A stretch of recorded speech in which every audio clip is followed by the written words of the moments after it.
റെയ്മോനൊരു സംശയം ഉണ്ടായിരുന്നു ഞാൻ ഏത് ടീമാണ്. അപ്പം ഞാൻ പരസ്യമായിട്ട് എൻ്റെ ടീം വെളിപ്പെടുത്തുന്നുണ്ട്. എൻ്റെ ടീം ഗുജറാത്ത് തന്നെ, മാറിയിട്ടൊന്നുമില്ല. കോഹ്ലി 17 കൊല്ലമായിട്ട് അല്ല 16 കൊല്ലമായിട്ട് അടിച്ചിട്ടാ ഈ കോഹ്ലിൻ്റെ വീട്. കോഹ്ലിനെ കൊണ്ട് അടിക്കാൻ കഴിയുകയും ചെയ്യില്ല, അത് വേറെ. നമ്മ 14 കൊല്ലം ബാംഗ്ലൂരിനെ സപ്പോർട്ട് ചെയ്തിട്ട് പിടിഞ്ഞിട്ട് മതിയാക്കിയിട്ടാണ്. മതി, നീ കോഹ്ലിനെ വീട്.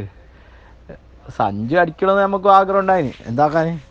നമ്മളെ ചെക്കൻ തന്നെ എടുക്കും, അത് ഹാർദിക് പാണ്ഡ്യ തന്നെ പൊന്തിക്കും, അത് നോക്കണ്ട. IPL പ്രേമികളുടെ ശ്രദ്ധയ്ക്ക് ഞാൻ ഔദ്യോഗികമായി തീരുമാനിച്ചു, ഇനി എൻ്റെ ടീം മുംബൈ ഇന്ത്യൻസ് ആണ്. ഇനി ഒരു മാറ്റമില്ല. അപ്പോൾ ഇനി എൻ്റെ എല്ലാ സപ്പോർട്ടും മുംബൈ ഇന്ത്യൻസിന് വേണ്ടിയിട്ട് ഞാൻ കൊടുക്കുന്നതാണ്. അപ്പോൾ മുംബൈക്ക് ജയ്. മുംബൈയിൽ ഞങ്ങളെ ഹാർദിക് പാണ്ഡ്യ വന്നില്ലടാ, ഹാർദിക് പാണ്ഡ്യ വന്നില്ല മുംബൈയിലേക്ക്. പിന്നെ നമ്മൾ മുംബൈയിൽ തന്നെ സപ്പോർട്ട് ചെയ്യും. നല്ല കഥയല്ലേ നിൻ്റെ സെപ്പിക്ക. നീ ബാംഗ്ലൂരിലേക്ക് പോയില്ലേ, നീ മുണ്ടാണ്ടിക്ക്. മുംബൈ ആരാധകർ പലതും പറയും, നീ അതൊന്നും നോക്കണ്ട. ബാംഗ്ലൂരിൽ പോയ ആൾ ബാംഗ്ലൂരിലെ വിഷയം പറയാം.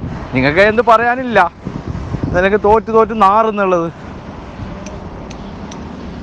മുംബൈക്ക് ജയ്, മുംബൈക്ക് ജയ്, മുംബൈക്ക് ജയ്. മാമാ, ഞാൻ കൂടിയതിൻ്റെ ശേഷമാണ് മുംബൈ ഒരു കളിയിൽ ജയിച്ചത്, അത് നിങ്ങൾ മനസ്സിലാക്കണം. 3-ൽ തോക്കുന്നുണ്ടായിടത്തുനിന്ന് ഒരു കളി ജയിച്ചാൽ കൂടിയതിന് ശേഷം. കോഹ്ലി 17 കൊല്ലമായിട്ട് അല്ല 16 കൊല്ലമായിട്ട് അടിച്ചിട്ടാ ഈ കോഹ്ലിൻ്റെ വീട്. കോഹ്ലിനെ കൊണ്ട് അടിക്കാൻ കഴിയുകയും ചെയ്യില്ല, അത് വേറെ. നമ്മ 14 കൊല്ലം ബാംഗ്ലൂരിനെ സപ്പോർട്ട് ചെയ്തിട്ട് പിടിഞ്ഞിട്ട് മതിയാക്കിയിട്ടാണ്. മതി, നീ കോഹ്ലിനെ വീട്. സഞ്ജു അടിക്കണമെന്ന് നമുക്ക് ആഗ്രഹം ഉണ്ടായിന്, എന്താക്കാൻ? നമ്മളെ ചെക്കൻ തന്നെ എടുക്കും, അത് ഹാർദിക് പാണ്ഡ്യ തന്നെ പൊന്തിക്കും, അത് നോക്കണ്ട.